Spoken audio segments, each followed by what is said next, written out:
Kaikuren ustez, ekoizpen arduratsua da behiak gure larreetako belarrez elikatzea eta horrela gure ingurunea zaintzea. Kaiku kilometro zero, ekoizpen arduratsuko esnea.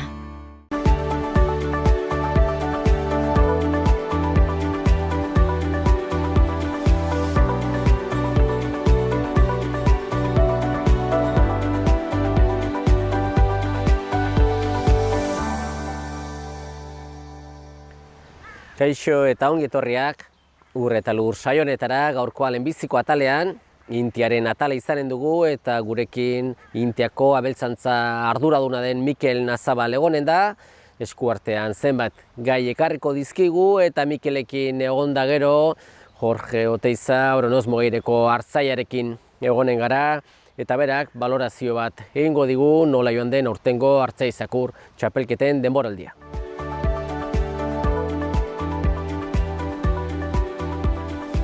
Esan bezala, Intiaren atalean gaude eta gurekin Mikel Nazabal dugu, bera Intiako abeltzantza lorreko arduraduna dugu.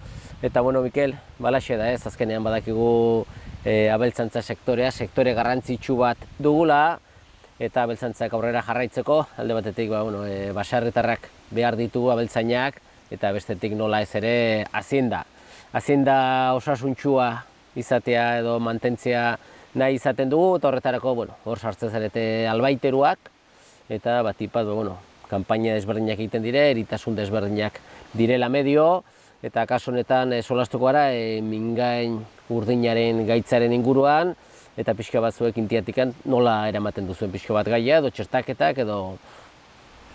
Atxaldeon, bai, hala da. Orain dela 3 urte, mingain urdina agertu zen hemen Nafarroan, brote bat izan genuen, lehenbiziko kasua hemen eman zen gainera, baztanen. Eta hortik aurrera, beste ikerketan hasi ziren, eta Horreagan bai agertu zen, beste kasu bat, eta orduan olako gauza gertatzen denien, Espainia mailan foko hori onartzen da zerbait agertu dela, gaixotasun bat. Deklaratu beharran gaixotasun bada, orduan Nafarroak deklaratu zuen gaixotasun hori, eta badira, kasu honetan eritasun honekin, badira protokolo batzuk landu behar dienak. Eta kasu honetan, mingain urdina kutsatzen da aultxo batekin, kulikoide batekin, eta orduan badien neurriak gaixotasun hori ez zabaltzeko. Eta hori ez den zabaldu ez dadin, neurria jartzen die, eta hortako txertua dago. 2019 urtean jarri zen martxan txertaketa. Eta orduan, kasu honetan foko bat izan zen, 50 kilometro inguruan hartzen da, eta orduan jartzen da marra bat, ezta? Kasu gehiago ezpadie gertatzen jartzen da marra bat. Eta hortik, txertatzen da dena. Kasu honetan marra bat jarri zen, gutxiz gora bera Nafarro erditik, gora txertatzen zen, eta txertatzen dien haziendak die ardiak eta behiak. Zeratik gaixotasunak kutsatzeko arriskua dago bi hazienda klase horiekin.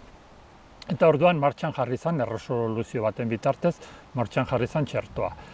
Orduan guk Intiatik, Nafar gobernuak lan hori eman zigun, pixkat antolatzeko lan hori. Itzen ginen albaitero kliniko guztiekin eta martxan jarri zen, ze txertoak hartu behar zen. Lehendik 2016 urtean martxan jarri zen, gelditu zen, eta goian berriz, nola gaixotasun eman zen, berriz martxan jarri ginen. Intiatik jarri ditugu lanean albaitero talde guztiak eta txertatu egin da. Txertatu ziren lehenbiziko urtean behiak 2 txerto hartu behar zituzten, hala agintzen duelako txerto klase honek, eta ardiak bat bakarrik. Orduan, urte batean 2 txerto hartzen ziren, eta txerto guztia bezala, hurrengo urtean batekin, rekuerdo bezala, batekin nahiko da. Lehenbiziko urtean 2 txerto hartzen zituzten behiak, eta hurrengo urtetik bana. Eta ardiak urtetik bat hartu zen. 2019 urtean txertoa egin zen, 2020an txertoa egin zen, eta 2021an egin zen erresoluzio bat, eta 2 urteko txerto kanpaina izan zen. Lehenbizikoa egin zen, eta urten iraila 15ean berriz hasi da. Orduan ja gaude 3. urte jarraian. Eta orain denak jotazu horra die txertua egiten. Joan den urtean, txertatu ziren 64.000 behi bigantxa, otxekor, eta 240.000 inguru ardiak. Ez da Nafarroa osoan esan duten bezala, baizik eta marra dago, Iruña gutxiz gorora, Iruña erditik gorakoak txertatu ziren, eta bekoak da nahi duenak, ez da goikoak beharrezkoa txertatu beharra dute, eta bekoak nahi dutenak txertatzen dute. Gutxiz gora bera, joan den urtean, 300.000 buru behiak eta ardi kontatuta txertatu. Ez dakit mingain urdinaren gaitzonek behin ateri zelikan, ondorenean nola eragindua zendangan? Zertan izan dure mugak edo zertan eragindu Nafarroan? Bai, muga horiek lehenbizi da, berak bere kabuz gaixotasun bat eragiten du animalitan. Arditan esaten da, okerrago dela behietan baino, kasu honetan antzeman zan behietan eman zan, baino etekin okerrago du arditan. Eta txertatzen da, pixkat osasuntsu izan daitezen aziendak. Eta gero ja bada beste gai bat dala, nola Nafarro, Espainia mailan, esportatzen den haragia, naiz eta ardiena eta txekorrena beste toki batzuta, beste toki horiek eskatzen dute juten den haragi guztia, jundadila, zonalde librea izan dadila eta libre ez baldin bada txertatu egon dadila. Orduan beharkota txertatu behar duzu. Haragia saltzeko atzerrira eta bigarrena hemen garrantzia handia duna da gure azienda osasuntsu izan dadila. Bai. Eta orain irailean hasi zen txertaketa kanpaina honekin, suposatzen da behin txertaketa bukatuta, ja azienda guztia libre edo geratzen alko zela edo ja osasuntsu dagoela esaten aldugu edo? Bai, gertatzen da, txertoa txertatuta gero, zuk ja animali guztiak babesa hori dute. Baina arrisku handina da, eguraldi aldaketa honekin, azkenean gaixotasuna aultxo batek kutsatzen du, eta ikusten dugu berota bero horiekin eta temperatura goraka doala, aultxoa lehen orain udazkenean ibiltzen zen, eta orain negu aldu zaigu eta dirudienez, ez dakit, ez aldaketa egongo da, eta aultxoa mantentzen da, ezta? Baina printzipio txertoakin babesa hori du eta osasuntsu dago azienda.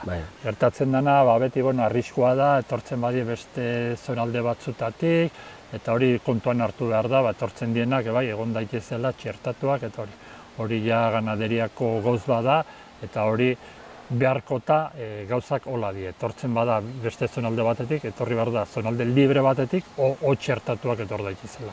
Orduan, azienda guztia egon daitezela baldintza beretan. Bai, aipatu duzu, txertaketa hori sartzeko albaiteruak, Nafar gobernuak ez diren, Nafar gobernuko albaiteru ofizialak ez direnak ere, txertua jartzen aldutela ez, eta azkenean edozein albaiteruk jartzen ari dire txertuak ez? Bai, azkenean agintea Nafar gobernuko albaiteroak ematen dute, baino lana albaitero klinikoak egiten dute, ezta? Pixka bat zonaldeka daude albaitero klinikoak antolatuta, eta hori klinikoak txertatzen dutenak. Gu guraldetik intiatik egiten duguna ez dugu behietan klinika ez dugu egiten, orduan txertatzen duten denak albaitero klinikoa dira, eta guk egiten dugun klinika lana ardiekin da, eta ardi kopuru handi bat guk txertatzen ditugu. Beste batzuk albaitero klinikoak, abeltzainak azkenean berak du bere erabakia, berak aukeratzen du albaiteroak txertatzeko bere azienda. Gero txertu honen kostua edo kostatzen dena ez egite subentzionatua dagoen, nola izaten da? Dena momentuz, kanpaina barruan sartuta dagoena eta resoluzioak esaten duna, pagatzen dute Nafar gobernuak ordaintzen du txertoa, bera, eta txertaketa, lana. Orduan, txertoa ematen di albaiteroak, eta albaiteroak kobratzen dute bisita eta animali kopuruengatik. Ardiengatik diru bat eta behiengatik beste diru bat, baina hori ja zuzenean albaitero klinikoa gana dijoa. Eta hori, orain momentuz, kanpaina bitartean txertatzen den dena, hori Nafar gobernuak ordaintzen dula dena. Eta ez egite epe bat datan ere, epe batean inbarra da nahi ez dena edo? Epea da orain resoluzioak esaten duna, iraila 15ean hasten da eta urtarrila 31ean bukatzen da. Azkeneko 2 urtetan, albaitero lan handia zala, Gero joan den urtean COVID kasu asko izan ziren albaitero langiletan, abeltzainetan eta dena, eta orduan azkenean luzatu zen beste hilabete bat. Orduan urtarrila 31an bukatu beharrean, bukatu zen otsaila 28an. Baina beste erresoluzio bat atera behar da lehenbizikoa aldatzeko. Baina orain resoluzio honetan esaten duena da urtarrila 31an bukatzen dela. Ongi joaten den dana, denboraren barruan txertatzen den hazien da. Eta gai azaldatuaz, eritasunak ez direlikan aski, badakigu lehen sektorean, azken hilabete hauetan, batipat edo azken urte hauetan, badirudi klima aldatzen ari dela eta izugarrizko idortea izaten ari da. Ez dakite zuek ere nabarmenki ikusten da hori eta izugarrizko eragina du ez azkenean ez lehen sektorean, abeltzainengan, danengan ez? Urte oso gogorra izaten nahi da. Hasieran, urte hasieran kostuak, ekoizpen kostuak asko igo ziren. Ematen zu egoera ezin zela gehiago okertu eta naturare gure kontra egon da, ezta.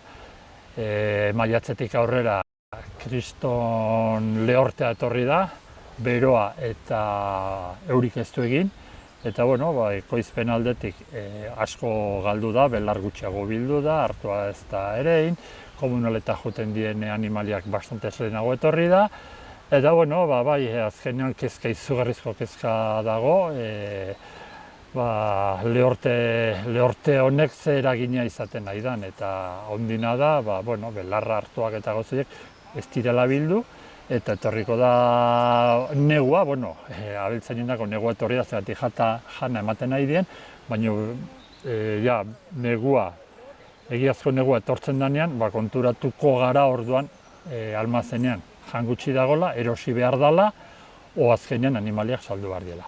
Orduan dago, kriston arazo bat dago, eta orduan, guk gure kostuak atera ditugu, behietan, arditan, behorretan, ze galderak izan ditun honek, lehorte honek, Nafar gobernuan bilerak izan ditugu, sektoreko agente guztiak, guk gure atera ditugu ze eragina dun kostuan eta azkenean abeltzainen dirua irazten duen hortan, ze galdera ditun, eta Nafar gobernua kontziente da ze ari dan gertatzen, eta laguntza linea bat atera du dirua emateko abeltzainei, ezta.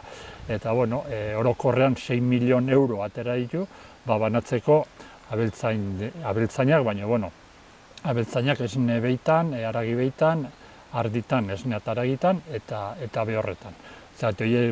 Dirudienez, hola da, gehiena sufritzen nahi dena lehortea da. Eta orain tramitatzen nahi dien nola laguntzoiek nola bideratu eta gero nola abeltzain guztiei emateko galdera hori alde batetik konpensatzeko. Era bateko konpensazio ez da izan, ezatik galderak handiago dien, baina modu batean laguntzoiek emango dituzte. Eta resoluzioa edo ez dateri oraindik, ez ateriko da baldintzekin nabarta. Izan zen mei bat, sekiako mai bat, gukan egon ginen, intiatik egon ginen, sektoreak sindikatuak eta Nafar gobernuak, eta eman zuten berri hori, eman zuten laguntzak izango ziela, eta bideratzen nahi da, hori da, azkenean resoluzio baten bitartez, atera behar da zenbat diru eman behar dan, eta abeltzain bakutzari, animali kopuru bati zenbat diru eman behar dan. Zaten dutena, dena beharrezko izanen da, zenati urte kaiskarra ematen dugu. Eta beharrezkoa da, beti esan duguna. Sektore hau beharrezkoa da, guri jana eta kalidadezko janari emateko. Eta sektoreak iraun dezan, behar direna da abeltzainak eta jendea sektorean sartu. Ikusita zein egueretan dauen sektorea, ez da bat ere erakargarria momentuan ez sektorera sartzea. Eta dela den urtero ateratzen direnez, lehen instalakuntzak edo deitzen diren diru laguntza batzuk, pixka bat eskaera epe bat eta bar, eta horren inguruan ere, beti ere bada jendea, zorionez, sektorean sartu nahi duenak, eta horren inguruan ere atera da, resoluzio bat edo pixko bat argi dago, diru laguntzak nola banatuko direnez. Hori beti plan desarrollo ruralen barne laguntza batzuk egoten die gazten dako, instalatzen dien jenden dako, eta gero inbertsioak egiten dituzten antzako, ezta. Eta gaztendako orain bada diru kopuru bat, eta diru hori urtean 94 eskarendako dago dirua, eta azkeneko urte horietan sartzen dien denendako zorionez diru hori bada. Eta gero bada laguntzak inbertsioak egiten dituztenak, ez da, hobekuntzak egiten dituzten entzako. Eta bai, aurten 2022 urtean laguntzak eskatu ziren, eskara egin zen, eta resoluzioa izan da, orain dela 12 aste hola izan da. Eta diru kopuru hori denendako iritsi da, baldintzak betetzen dituzten guztientzako iritsi da, eta alde batetik, eskertzekoa da, naiz eta gauza okerregon, oraindik jendea badagola inbertsioak gogotan dago nahinteko, beharrezkoa dituenak bere ukuluan nahinteko, eta resoluzioen bitartez, kasu honetan, baldintza betetzen zituzten denak hartuko dute laguntza hori. Ongi da, zu diozu bezala azkenean gutxienez, sektoren dagoenak eta hobetu nahi duenak, hobekuntzak egin, eta ditu diru laguntza horiek ere, eta beste laguntzak ere aipatuzuna, idortaren inguruko laguntza horiek, ateratzen diren heinean edo, aurrerago aipatuko ditu ere nola banatuko diren, zeintzu diren baldintzak diru laguntza horiek jasotzeko, eta bitartean ez, zerura begira, eta euria botatzen duen ez. Hemen ikusten da, abuztu artio nahiko lehor egon zen, orain ikusten da kolorez ongi dagola, baina Nafarro osoan, ni sakanakoa naiz, eta sakana izugarri sufritu du. Sakanak ez Nafarro osoak, eta Baztanek bai, ezta, Baztanek abuztu baino lehen asko sufritu zuen, eta orokorrean Nafarro osoak, eta Espainia mailan, Europa mailan asko sufritu dugu. Eta beti abeltzainak eta nekazaria beti gora behira, seguraldi egiten duen ezta, eta hola da. Azkenean natura alde dago, dirudien ez dena gure kontra dago, eta posible den, bakarra batek goitik laguntzen digon. Horrela izan da dira, bota dezala euria azkarki, eta bitarte Mikel, eskerrak eman, zuri beste behin hurbiltzegatik onat, eta aurrerago ere izanen dugu aukera elkarrekin egoteko. Eskerrik asko. Eskerrik asko zuri, bale. Kaikuren ustez, ekoizpen arduratsua da behiak gure larreetako belarrez elikatzea eta horrela gure ingurunea zaintzea. Kaiku kilometro zero, ekoizpen arduratsuko esnea. Oraingo honetan, Jorge Oteizarekin gaude, badakizue bera Artzaizakur txapelketatan aritzen den hartzaia dugula, Oronoz Mugairekoa, eta Jorge, urtengoan badakigu denok ez, Nafarroako Artzaizakur txapelketan, azpi txapeldun suertatu zinela ez, lagun txakurrarekin, emaitza polita ere, eta udazkenen ongi sartua gaudela, aukera paregabea, pixka bat, denboraldia nola joan den, balorazio bat egiteko, ez? Pixka bat, konta iguzu, Jorge, nola joan da urtia edo denboraldia? Denboraldien, ikerren dugena, Nafarroko txapelketa azken finean oiduk guretako konkursoik importantiena, eta, han gauzek nahiko ongi atrazizkuken, eta azpi txapeldun bezala, eta gainera lanak onginez, maila ona erakutsiz, eta, bertze lekuetan, batzuetan ezain ongi, eta bertze batzuen erdi por erdi, eta, azkenean, dagonakin konformatuin barri. Ongi atratzen deli, kontent, eta ez dela gain ongi atratzen ere, zein behar duki. Esperantzakin segitu pixket hortan, urrengoan hobesago atratzen den, eta, hola. Iaz txapeldun suertatu ziren, Nafarroko txapelketan, eta ez dakit pixkot abuztua izaten da, abuztu ondar hori zuentzat egun garrantzitsuena, Nafarroko txapelketa hori, baina pixko bat nola hasten zarete prestatzen, edo noiz hasten dira lehenbiziko lehiaketa edo erakusketak? Prestatu azkenean prestakuntze gehien bat izaten du eguneroko lanan edo benpin etxeako lanetan, hasteiez primavera aldera pixket lan batzuk etxekotik aparte lehiaketetan iten diren proba antzeko zerbait prestatzen eta baina azkenean gehien bat hoena izaten den entrenamentuko hoena etxeko lana. Eta primavera aldean aurten nahiko goizik Alicantera inginen bidai bet eta hortik hasi ginuzken, apirilen ondar aldera izentzuken. Eta gero Katalunia aldean ere ibili gintuken. Eta, bueno, beti on barduk pixket albalime benpien, zakurre beti erakusten pixket, eta, bueno, ja balimedakire praktiketzia komeni duk. Bai. Ez dakit adina aldetik da zakurra, bueno, adin politen duzun, bere hobenan momentuan izaten alden, edo... Bai, adinen aldetik, adinik hobenian ziok, orai post urtetaraziek, eta orai ziok adinen aldetik, orai ziok hobekienian. Eta, espero dezagun bere maila hobekienian ez orai egotia pixket hobetzia, baina, bueno, hori zaila izin du. Eta gainare beti ezten dio zakurre, baina, bueno, haunditzeleiaketetan gehoiek ere izaten txugura katsak, ez du beti zakurren kulpe izaten ez dela ongi atratzen. Bai, Nafarroako txapelketa horretan uhartarekien gertatu zenan zentratuaz, ba, bueno, badirudi ardilak ere bihurri xamarrak edo moitu xamarrak zirela, ez dakiz nola joan zen txapelketa?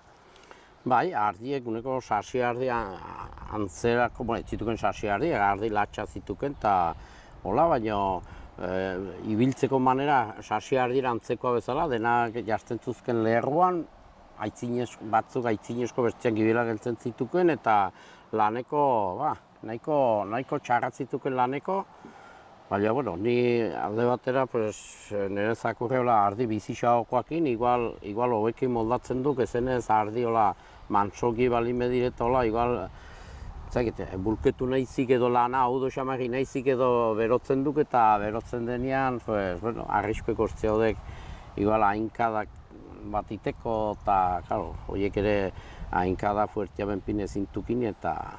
Bai, eta horren ongi joan zen zuretzako, eta... Bai, ez ni alderdi hortaik, nahiko ongi, lehenbizien ezin kontrolatu bezala, baina ez, gero ja kontrolatu zitien, eta, bueno, ez, lana ongi, nire aurretik gintzuenak eta ondotik gintzuenak lana ongi gintziten, hiruek lortu ginen prueba guziek gainditzia, eta, bueno, nik uste horrek egan nahi duen, mailaren nahiko maila ona izan zela egun hortan. Bai, eta, bueno, ja bi urte jarraian txapeldun, azpitxapeldun izate horrek, ba, bueno, beti ere, esatezu, maila hori bi urtez jarraian demostratu dut, eta, bueno, duen urtean behintzat jarraitzeko animoiek, ez?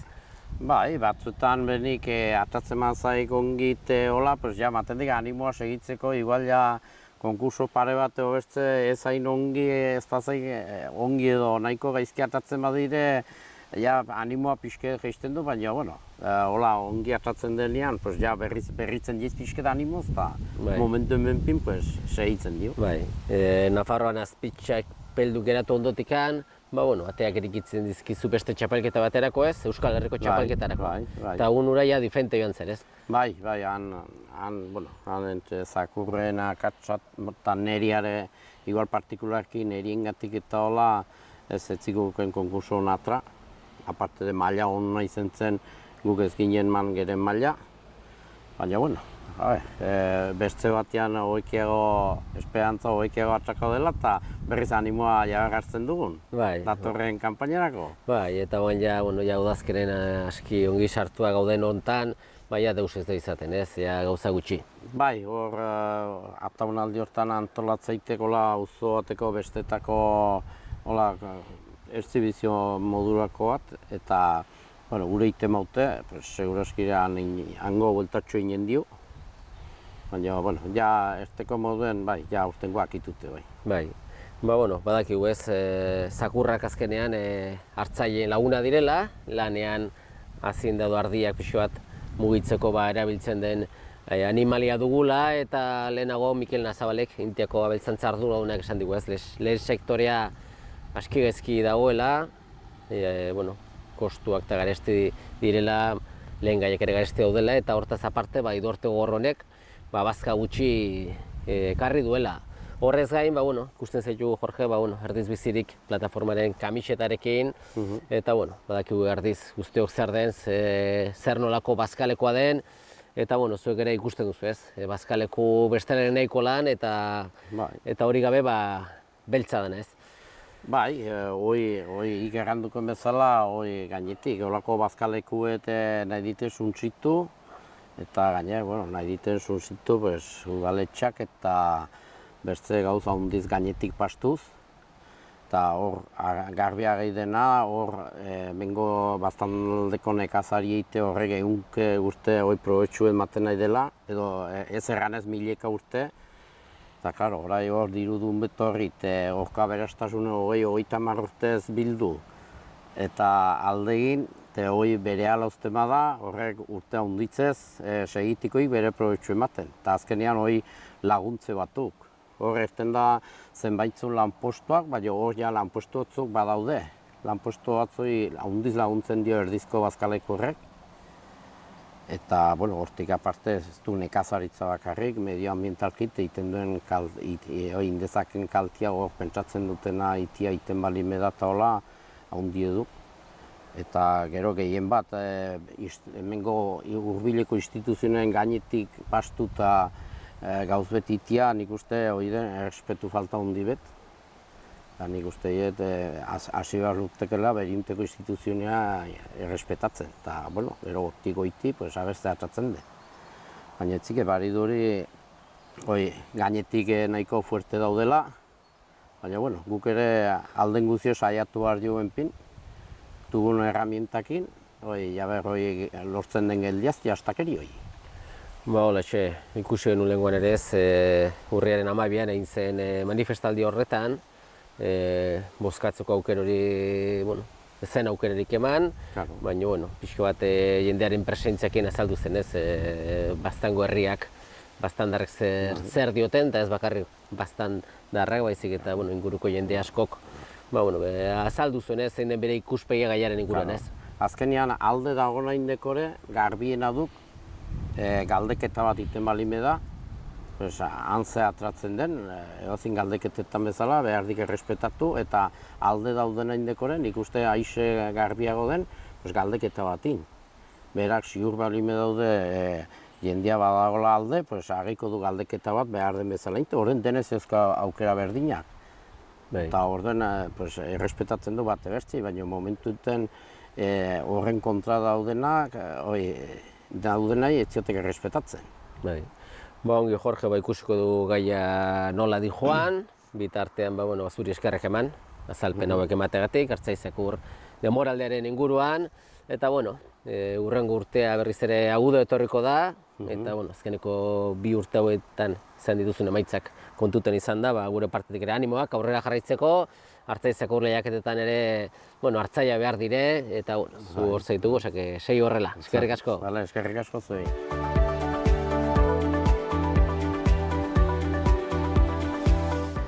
Besterik gabe, agur esateko ordua iritsi zaigu eta eskerrak eman zuen arretagatik agurtzen gara. Ongi segi. Kaikuren ustez, ekoizpen arduratsua da behiak gure larreetako belarrez elikatzea eta horrela gure ingurunea zaintzea. Kaiku kilometro zero, ekoizpen arduratsuko esnea.